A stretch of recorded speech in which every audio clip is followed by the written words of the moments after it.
We're talking about the upcoming legislative special session today on Face to Face and what will be on tap. Joining me now, two liberal Nevadans who are losing faith in the Democratic leadership. Erin, Neff, the director of ProgressNow Nevada. Dee Taylor is the secretary-treasurer of the Culinary Union. Welcome to both of you. Thanks for coming on. I was very surprised not to see you going off. You go off all the time. But you, Mr. Taylor, in the newspaper, here is what you had to say about your frustrations.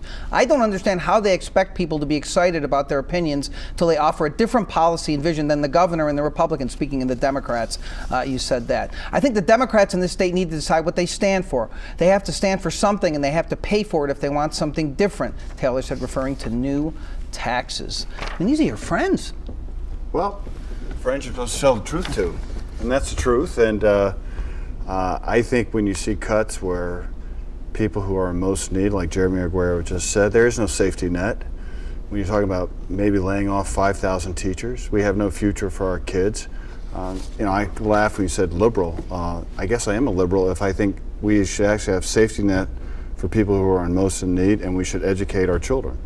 If that's liberal, I'm a liberal. Are you offended by being called a liberal? Not at all. We can run a correction. No. I actually am surprised that everybody's not a liberal based on that criteria. The question is, though, and this is a serious question because I've been frustrated. I've written a lot about this over the years. The Democrats not doing much, saying they're going to do something and then not. What should they do?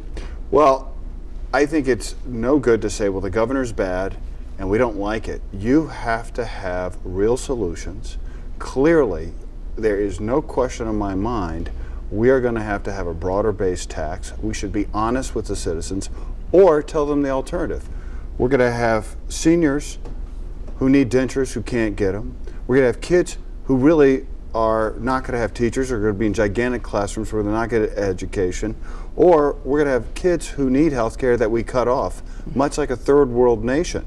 That's the alternative. I think if you give people the alternative and you let people know that 93% of the budget are schools, health care for most in need, and public safety like prisons, people will go, oh.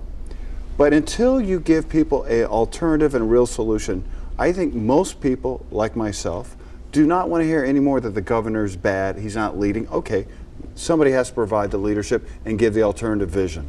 You used to be a political columnist in another life. You can analyze the situation too. You know what they're doing. They're afraid if they say the tax word, it's going to hurt them at the polls in November. So they say, just wait. Let us get back into power and then we'll do something. It's the same cycle starts again. Isn't that what's going on? Right, and assuming they get back into power in 2011, they'll do nothing again. I mean, that is the sadness of the cycle. So what do you do? How do you force them to do something? I don't know. What I'm doing right now is trying to get people to sign a petition and force their hand, trying to show them that the liberal base out there wants them to do something in terms of revenue, whether it's a mining tax, which they can do by statute, removing some exemptions, or whether it's a broad-based business tax. Like, I'm not naive. I don't think they can get a broad-based business tax done in a special session during the greatest recession we've seen here. But I think we need to pressure them and show them. I mean, that's where I see the energy right now in the liberal base. It's around this issue. In fact, you sent out an email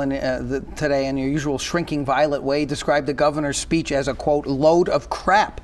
But isn't what the Democrats are doing a load of crap too? Because essentially they're going to get to the same kind of cuts that Mr. Taylor's talking about. What are they going to do that's so different? Well, I don't hear anything different, and that's why I've been pretty forceful saying that the Democrats are playing a budget shell game. They're not saying anything new. Stephen Horsford came out as strong as the governor and said no new taxes. So I really don't know what their end game is. I don't know how they get to 882 It's fear, million. isn't it, Mr. Taylor? That's really what we're talking about here. I think that if you're not honest with the electorate, you deserve the consequences. I think that if the citizens of Nevada are told, here are the consequences of these cuts, what kind of state do we want to have?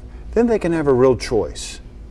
And that will include taxes. No question about that. Isn't it the job of these elected leaders to educate the public? I mean, they're having a town hall, that's one thing, but they won't keep talking about it. They say, they use euphemisms, as Erin Neff talked about, revenue reform, these kinds of things. Well, right? I don't think there's any question. Here's just my philosophy, for whatever it's worth. I have a lot of faith in the citizens. I have a lot of faith in people in general if you tell them the straight story. And win or lose, at least you know. Then they have really made the choice. we're not giving the citizens a real choice. Because I have many friends on the Democratic side, and they're the Grim Reaper too, except they say we like you. The governor's a Grim Reaper. He says we don't like you. It's still the Grim Reaper.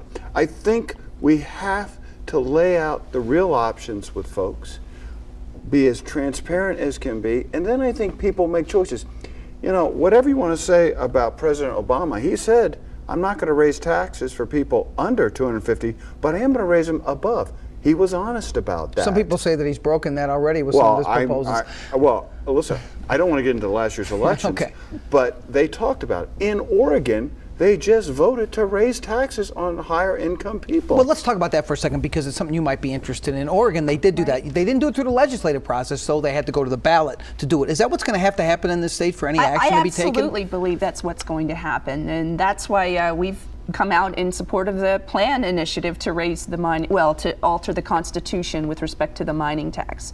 I think we have seen a failure of legislative leadership here, and I think the people are going to have to do what they've done in California. And I know that takes us down a really terrible road. And it takes a while to do a lot of those things sometimes, right? It takes a terribly long time to do it. I think the preference, obviously, is to get the legislature to get off its butt and to do something. I don't think it's just the legislature. I think it's the political body in general. It's nice for us to say that, but the business community here is having a tough struggle. Of course, when times were good, they said, don't tax then because you'll hurt the goose. When times are bad, don't tax us now. There's never a good time to tax. I think it is in their interest about what kind of state they want to have. You know, they live here. Their kids are raised here. They want to bring employees or future employees here. We've got to talk about what kind of state we want to have. Whether we want to have an education system that is going to be below Guam. Listen, we used to say, thank God for Mississippi. That's gone now. Now it's Guam. We have a healthcare system where we used to say, oh, we'll have a safety net. The idea that we are not going to provide diapers for senior citizens is beyond excuse. I am just outraged by that. The idea that senior people cannot get dentures in order to eat and to have a quality of life is beyond discussion. So I think we have to lay this out to the citizens.